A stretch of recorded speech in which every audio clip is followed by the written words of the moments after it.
Hi guys, Jessica here with a book review and in my mailbox. I'm going to start with the book review. This is on Mirror Mirror. I was really disappointed with this book. I'm never really disappointed with books, so I actually only read 200 pages of the book, and that was forcing myself to read about the last 30 pages.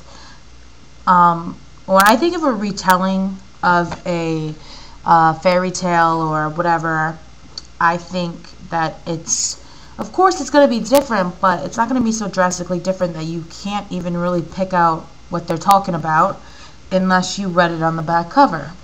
A lot of the dialogue in this book, it was very inappropriate to me, and throughout the book. It wasn't satire to me, it was just like asinine conversation that just was wrong.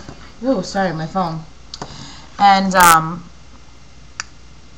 it was dark, and then it was creepy, and then it was weird. The one thing that I did like is that he included some history in the book. I like when they pulled history from certain times. If you were writing in the 1500s, you talk about that stuff.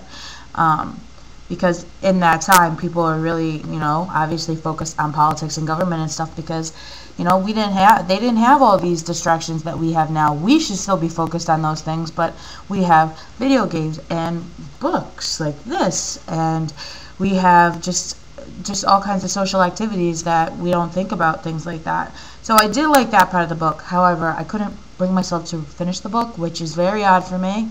And I don't know if it's just his writing style, but I think I got another of his books in my mailbox, which I'm going to talk about in a second. But that isn't a retelling of a fairy tale, so maybe I'll like it when he's not retelling, a story. So that was my review on this. By all means, if you're interested in reading this, try. But I was just really, really disappointed. I don't really have much more to say about it because it was just so I have two books in my mailbox. The first one I got was True Confessions of a Hollywood Starlet, and it says teen star Morgan Carter's mom is trying to kill her. At least that's what she thinks when she's sent to Fort Wayne, Indiana after a near overdose outside LA's Viper Room. Morgan's been sent to recover out of the spotlight, way out. She's been given a major make-under, a new name, and a completely different identity. Her plan? To keep a diary of the experience, have it published as a tell-all book, and stage a comeback. But when this LA girl finds love and a new life in Middle America, will she abandon it for another shot at superstardom? So it is a young adult book, but it sounds pretty cute. And then I got Lost by Gregory and Maguire. And this book it's about a bemused writer struggling to get beyond the runway success of her mass market astrology book. Travels to London to jumpstart a new novel about a woman who is being haunted by the ghost of Jack the Ripper. Upon her arrival, she finds that her step-cousin and an old friend have disappeared, and a ghostly presence seems to have taken over his house.